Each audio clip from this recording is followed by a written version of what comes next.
मैं तुम सब लोगों की गर्दनें उड़ा दूंगा।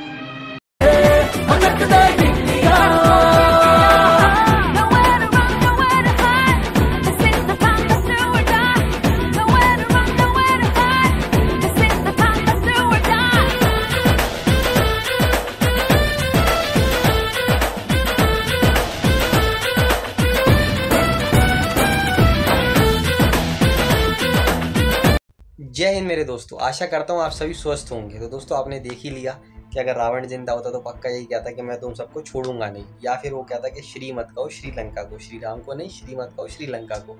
या फिर कोई कह रहा है कि छोटे छोटे सैनिकों से क्या लड़ता है निर्लज, ये भी बात है। खैर ठीक है, ये सब तो मजाक की बात है। तो बहुत बहुत सभी को मुबारक हो कि टीम इंडिया ने लगातार 7वीं जीत दर्ज कर ली और अब फाइनली क्यों लग गया आगे, यानी क्वालिफाई भारत कर गया। वैसे ही कर गया था पिछले मैच में, लेकिन ऑफिशियली एक चीज़ अलग बात होती है। तो अपनी इस वीडियो में मैं आपको बताऊंगा इंडिया वर्सेस श्रीलंका के मैच के बारे में, जो कि खेला गया था 2 नवंबर को वानखेड़े क्रिकेट स्टेडियम में। तो 2 नवंबर वानखेड़े क्रिकेट स्टेडियम यानी 2 तारीख जब होती है और वानखेड़े में मैच होता है भारत श्रीलंका का, तो भारत ही जीता है। जैसे 2 अप्रैल 2011 वर्ल्ड कप फाइनल, ऐसे ही अब 2 नवंबर और अपना यह कि वानखेड़े में इंडिया वर्सेस श्रीलंका। लेकिन उस मैच में और इस मैच में बहुत बड़ा फर्क था, जो कि मैंने कहा था कि फिर भी वो इंडियन टीम बहुत अच्छी थी, तो ये इंडियन टीम भी अच्छी है। लेकिन वो श्रीलंकन टीम बहुत अच्छी थी, लेकिन ये श्रीलंकन टीम बहुत ही खराब है कहना होगा, और वो दिखा भी इस मैच में। तो आइए शुरू करते हैं। तो दोस्तों, टॉस का बॉस एक बार फिर नहीं बने रोहित शर्मा, लेकिन कोई प्रॉब्लम नहीं थी क्योंकि मैच जीते। तो लगातार अगर मैं बात करूं 7 मैचों में 6 टॉस वो हारे और एक ही बार टॉस जीते हैं, लेकिन वो कोई प्रॉब्लम की बात नहीं क्योंकि मैच लगातार जीत रहे हैं। तो ये है कि जो कुशल मेंडिस थे वो टॉस का बॉस बने और उन्होंने पहले गेंदबाजी करने का फैसला करा, लेकिन ये फैसला बिल्कुल भी सही साबित नहीं हुआ क्योंकि पहली बार भारत ने लगाए बोर्ड पे बहुत सारे रन, जो कि हम बहुत टाइम से चाह रहे थे क्योंकि भारत लगातार टारगेट चेज कर रहा था और पिछले मैच में इंग्लैंड के सामने उतने बड़े रन नहीं लग पाए। अगर मैं टीम की बात करूं तो भारतीय टीम की बिल्कुल सेम वही टीम खेली जो 11 मैंने बोले थे, और अभी जब सबका नाम आएगा, जब रन और विकेटों की बात होगी, और श्रीलंका के भी वही 11 लोग खेल रहे जो बात हुई थी। तो आइए शुरू करते हैं मेरे दोस्तों। तो इस वर्ल्ड कप में पहली बार बहुत जल्दी आधी आउट हुए रोहित शर्मा कप्तान, 4 रन पे बस पहली बॉल पे चौका लगा और अगली बॉल पे वो बोल्ड हो गए। लेकिन एक इसके बाद बहुत ही अच्छी 188 रन की साझेदारी हुई प्रिंस और किंग के बीच। जी हाँ मेरे दोस्तों, तो पहली बार इस वर्ल्ड कप में चमके यंग लाड। जी हाँ मेरे दोस्तों, जैसा कि पिछले मैच में बात हुई थी कि डेंगू से सफर करके आए थे तो शायद वीकनेस थी बॉडी में, इसलिए 3-4 मैचों में 100 रन बना, लेकिन इस मैच में बना डाले बहुत ही अच्छे 92 रन। जी हाँ मेरे दोस्तों, 92 बॉलें ली और 11 चौके लगाए और बहुत अच्छे 2 छक्के लगाए। हम किसकी बात कर रहे हैं? हम बात कर रहे हैं शुभमन सेंसिबल गिल की। जी हाँ मेरे दोस्तों, ये जरूर है कि पहली बार अपना शतक से चूके, क्योंकि हमेशा जब भी वो 70 क्रॉस करते हैं, जो हम तेंदुलकर या विराट कोहली के लिए कहते हैं कि जब भी 70 क्रॉस करते हैं तो 100 बनाते हैं, लेकिन पहली बार उनके साथ ऐसा हुआ कि वो 100 नहीं बना पाए। लेकिन बहुत अच्छी पारी थी, तो शतक नहीं आया बट वो भी आगे जल्दी आ जाएगा। और अगर मैं बात करूँ तो साथ में विराट कोहली के तो क्या कहने, 94 बॉलों में बहुत ही अच्छे 88 रन बनाए, 11 चौके लगाए और बहुत ही क्लासिकल चौके थे, चाहे हम स्ट्रेट ड्राइव की बात करें, कवर ड्राइव की बात करें, और उनका भी वही एक शॉट खराब आया और अपना वो भी चलते बने। राहुल अच्छा खेल रहे थे, 19 बॉलों में 21 रन बनाए, 2 चौके लगाए। सूर्य कुमार यादव ने 9 बॉलों में 12 रन बनाए, 2 चौके लगाए। जडेजा की नीचे बहुत अच्छी पारी थी, 25 बॉलों में 34 रन बनाए, 1 छक्का लगाया, चौका लगाया, और उनकी बदौलत ही भारत जो 325 पे रुक सकता था वो 350 तक पहुंच गया। और जो इस मैच की सबसे अच्छी पारी मेरे हिसाब से थी वो खेली श्रेयस इनक्रेडिबल अय्यर ने, क्योंकि बहुत ही अच्छे उन्होंने, मैं बात करूँ 82 रन बनाए और मात्र 56 बॉलें दी। और उसमें अच्छी बात क्या थी, चौके मात्र 3 थे लेकिन 6 छक्के थे और लंबे लंबे छक्के थे। और इस वर्ल्ड कप का सबसे लंबा छक्का मारा 106 मीटर का, मैक्सी को उन्होंने बिछाड़ दिया 104 मीटर के साथ। तो जो भारत की कमी थी अभी तक बैटिंग में श्रेयस अय्यर है, शुभमन गिल की, वो भी फाइनली दूर हो गई क्योंकि इतनी अच्छी जो दोनों ने बल्लेबाजी करी। अब इसके बाद तो आगे अच्छा ही कॉन्फिडेंस लेके जाएंगे, ये एक अच्छी बात है। तो भारत ने लगा डाले 357 रन। अगर मैं श्रीलंका की बॉलिंग की बात करूँ तो कुछ कहने को नहीं है, चाहे मैं मैथ्यूज की बात करूँ, तीक्षाणा की बात करूँ, रजनीता की बात करूँ, और साथ ही साथ मैं बात करूं चमीरा की, उनको एक विकेट जरूर मिली लेकिन 70 रन दे दिए। मधु शनाका, दिलशान मधु शनाका, इन्होंने 5 विकेटें लिए, उन्होंने भी, लेकिन भैया कि 10 ओवर में 80 रन दे दिए, तो इसमें कुछ सेलिब्रेट करने को था ही नहीं। अब बात थी श्रीलंका ही नहीं की, तो ये था कि भारत अब ये मैच शायद जीत ही सकता है क्योंकि 350 रन भारतीय बॉलिंग के सामने बनाना सबको पता था बहुत मुश्किल है, लेकिन एक टक्कर का मैच हो सकता था क्योंकि श्रीलंका भी अनप्रेडिक्टेबल टीम है। लेकिन ऐसा बिल्कुल भी नहीं हुआ दोस्तों, ये एशिया का फाइनल का रिपीट हो गया। जी हाँ, लोगों ने कहा कहीं से 17 सितंबर 2023 तो नहीं है, क्योंकि संडे का वो दिन था और तब श्रीलंका ने पहले बल्लेबाजी करी और मात्र 49 रन पे ऑल आउट हो गया था। तो फिर वैसा ही हुआ, 55 रन पे श्रीलंका पूरा धराशायी हो गया। जी हाँ, अगर मैं बात करूँ तो अगर मैं अपना ये कि उसमें बॉलिंग की बात करूँ तो पहले आते ही बुमराह ने पहली बॉल पे विकेट लिया, निशंका को उन्होंने एलबीडब्ल्यू कर दिया। वो निशंका जिन्होंने 4 अर्धशतक इससे पहले 4 मैचों में लगाए थे और बुमराह से पहले गेंदबाज बने भारतीय, इन्होंने वर्ल्ड कप की पहली बॉल पे, इनिंग्स की जो पहली बॉल होती है उस पर विकेट लिया, रिव्यू भी बेकार हो गया। फिर आया मियां मैजिक इस वर्ल्ड कप में पहली बार, जो कि फाइनल में ही आया था लास्ट बार एशिया कप के सामने, इसी टीम के सामने, तो बहुत पसंद करते हैं सिराज श्रीलंका को बात करूँ। सबसे पहले उनके पूर्व कप्तान करुणारत्ने ने उनको पहली बॉल पे एलबीडब्ल्यू कर दिया, रिव्यू लिया, वो बेकार हुआ। समर जयविक्रमा, ये बहुत अच्छे खिलाड़ी हैं, पिछले 4 मैचों में 4 अर्धशतक लगाए थे, 3-4 बॉलें खिलाई, प्रेशर बनाया, स्लिप पे कैच कराई, श्रेयस अय्यर ने पकड़ी बहुत अच्छी कैच।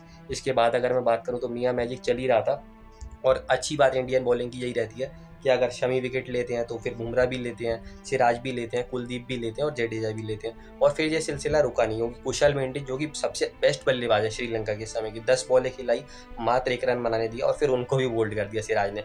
फिर शमी ने कहा कि भाई चलो आप लोगों ने बहुत विकेटें ले ली, अब मेरी बारी है। फिर आया मोहम्मद सेंसेशनल शमी का मैजिकल स्पेल, जी हाँ 5 विकेटें ले डाली। असलंका, चरित असलंका बहुत अच्छे बल्लेबाज है, 24 बॉलें उनको खिलाई और मात्र 1 रन बनाने दिया, और फिर सर जडेजा ने पकड़ी बहुत अच्छी गई। अगली बॉल पे हेमंता की पहली बॉल पे उन्होंने कैच करा दी और राहुल ने एक हाथ से बहुत अच्छी डाई मार के कैच पकड़ी। तो बैटिंग भी करते हैं, कोलैप्स से भी बचाते हैं और कैच भी लेते हैं, केएल राहुल सब कुछ करते हैं, कहना होगा। चमीरा 0 पे आउट हो गए, वाइड बॉल की तरफ बॉल जा रही थी, उनके हाथ से लगी और राहुल ने फिर एक हाथ से बहुत अच्छी कैच पकड़ी। तो एक पकड़ी ऑफ साइड में, एक पकड़ी लेग साइड में, तो महेंद्र सिंह धोनी की याद दिला दी।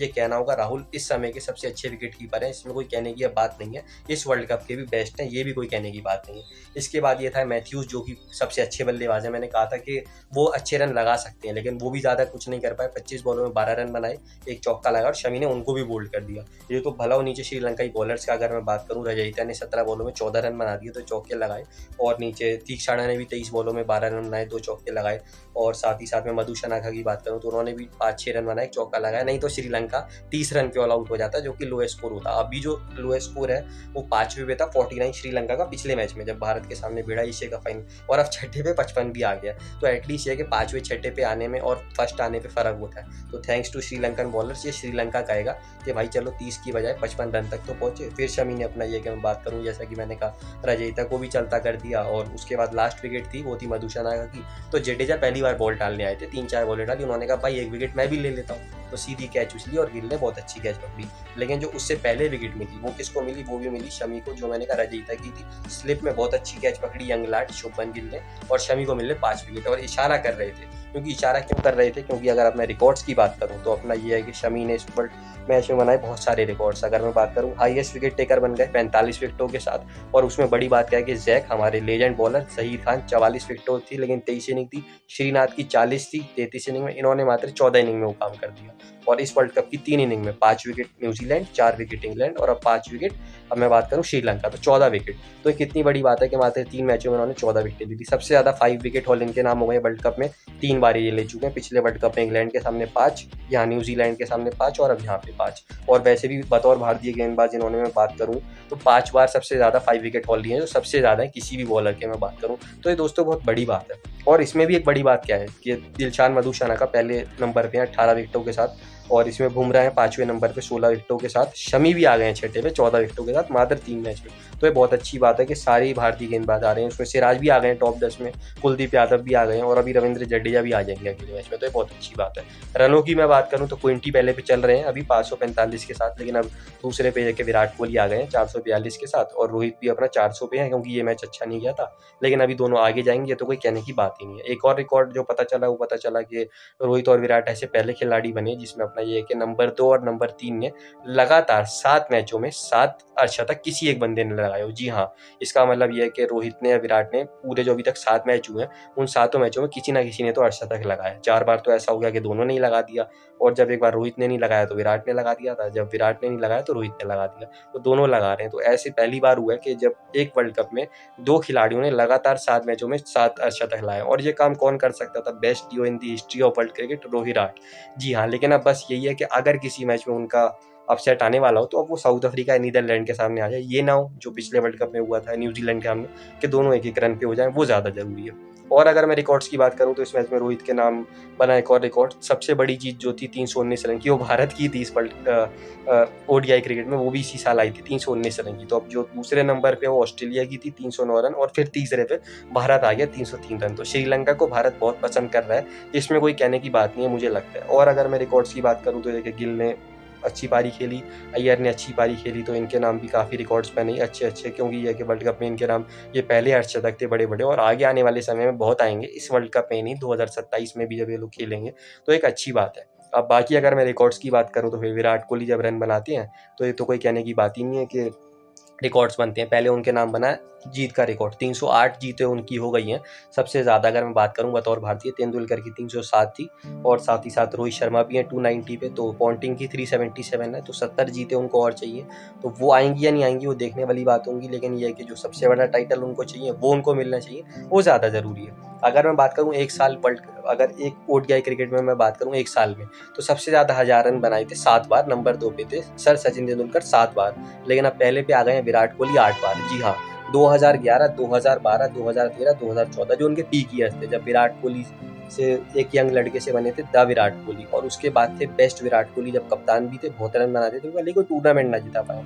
2017, 2018, 2019 जो उनके पीक ईयर थे, और फिर उनका डाउनफॉल आया 3 साल का, लेकिन अब वापस आ चुके हैं, और इस साल अभी ऑलरेडी 1000 रन बनाते हैं, और अभी तो और 200-300 रन आराम से बनाएंगे। तो 8 बार हो गए हैं। तेंदुलकर के भी साथ थे 1998, 2010, 1995, 2001, 2003 वर्ल्ड कप कोई नहीं भूल सकता है। साथ ही साथ मैं बात करूं 1994 जब उन्होंने ओपनिंग करनी शुरू करी थी। तो अच्छी बात यह है कि जो हम हमेशा बात करते हैं कि पहले 2 पे इंडियन है, और तीसरे पे कौन है, रोहित शर्मा 6 के साथ, चौथे पे कौन है, सौरव गांगुली 5 बार, 5वें पे कौन है, राहुल द्रविड़ को 4 बार। तो 5 पे इंडियन है, इससे बढ़िया बात क्या हो सकती है जो बात है। और जो सुनील गावस्कर ने कही भी थी कि ये तो होता ही कि जब कोई रिकॉर्ड बनता है, और उन्होंने ये चीज़ बोली ज़रूर थी कि यार रिकॉर्ड अगर कोई टूटता है तो बात होती है कि क्या किसी को बुरा लगता है। तो तेंदुलकर से जब कल पूछा गया तो उन्होंने कहा एज ऑफ इंडियन कोई तोड़ता है तो बुरा नहीं लगता है, लेकिन अगर कोई बाहर का तोड़ता है तो अजीब लगता है। तो अच्छी बात यह है कि इंडियन ही इंडियन है, इससे अच्छी बात तो हो नहीं सकती, और इंडिया मैच भी जीतता है तो यही है। तो ज़रूर ये है कि 49 उनका सेंचुरी चूक गई, लेकिन वो जल्दी आ जाएगी, उसकी कोई प्रॉब्लम नहीं है, और 50वीं भी आ जाएगी, उसकी भी प्रॉब्लम नहीं है, और 100 शतक आएंगे नहीं आएंगे वो देखने वाली बात होगी, लेकिन यही है। और जब फिर विराट कोहली से कल पूछा गया कि यार क्या थोड़ा आपको अजीब लगा कि 88 पे आउट हो गया, पिछले मैच में 95 पे हो गए थे, तो उन्होंने कहा नहीं वो प्रॉब्लम नहीं है, मेन जीतना जरूरी है, और जब शतक आना होगा तो आ ही जाएगा। और जब उनसे पूछा गया कि आज आपने इतने कीर्तिमान बनाए तो आपको कैसा लगा, क्या था, ये तो मुझे पहले से ही पता था आज होना था, क्योंकि वो मिले थे God of cricket sir Sachin Tendulkar से, अपने आइडल से। तो जब वो मिले उनसे तो उन्होंने कहा कि मुझे पता था कि आज कुछ बड़ा होने वाला है, और मैंने इतने सारे रिकॉर्ड बना दिए। बाकी मैं मैन ऑफ द मैच की बात करूँ तो वो कौन बने होंगे, मोहम्मद सेंसेशनल शमी। जी हाँ मेरे दोस्तों, इस वर्ल्ड कप में जो उनका दूसरा मैन ऑफ द मैच है।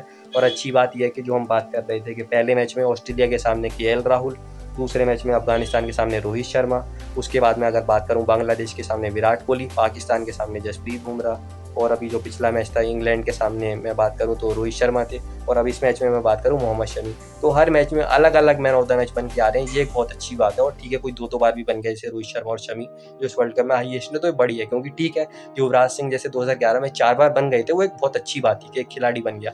लेकिन 11 लोगों में जब 6-7 मैन ऑफ द मैच आपके ऑलरेडी बन चुके हैं 6-7 मैचों में 6 खिलाड़ी, तो इससे बढ़िया बात तो कोई हो ही नहीं सकती मेरे हिसाब से मैं बात करूँ तो। अब बात होगी, क्योंकि अब होगा बेस्ट वर्सेस बेस्ट। एक तरफ होगी नंबर 1 टीम इंडिया 7 मैचों में 7 जीत, दूसरी तरफ होगी साउथ अफ्रीका 7 मैचों में 6 जीत, और साथ ही साथ विराट कोहली का जन्मदिन भी होगा, एक यादगार दिन होगा उनके लिए और पूरी टीम के लिए। तो देखने वाली बात होगी क्या भारत उन्हें हराएगा, क्योंकि अगर भारत उन्हें हराता है तो फिर भारत नंबर 1 पे ही आएगा, ये कोई कहने की बात नहीं। तो बात होगी उन सारे रिकॉर्ड्स की क्या हेड टू हेड, जैसे श्रीलंका की बात हुई थी, अब श्रीलंका से भारत आगे निकल गया, इसमें तो कोई कहने की बात नहीं, क्योंकि मैंने बताया था 4-4 हेड टू हेड था, अब 5-4 हो गया। और ठीक है उनसे अभी कोई मैंने कहा हमारा मुकाबला भी नहीं था, जो मैंने पहले ही बात की थी, लेकिन अब जो टीम है वो बहुत अच्छी है, तो उससे देखने वाली बात होगी कैसा मुकाबला होता है। ऐसा भी हो सकता है कि साउथ अफ्रीका बिल्कुल ही ढेर हो जाए उम्मीद के मुताबिक, और ये भी हो सकता है कि एक बहुत अच्छा मैच हो, और ये भी हो सकता है कि इंडिया उनके हाथों शिकस्त भी खा सकती है। तो देखने वाली बात होगी क्या होगा, तो उसकी बात करेंगे कल सारी बातों के साथ। और जो स्टार्टिंग की वीडियो थी वो भी अच्छी लगी होगी, और जो बीच की थी और एंड की भी अच्छी लगी होगी, वो मैं उम्मीद करता हूँ। तो अगर आपको वीडियो अच्छी लगी हो तो लाइक और शेयर करना मत भूलिएगा, चैनल को सब्सक्राइब करना भी मत भूलिएगा। तो बात करेंगे जल्दी, मिलेंगे जल्दी। जय हिंद, जय भारत।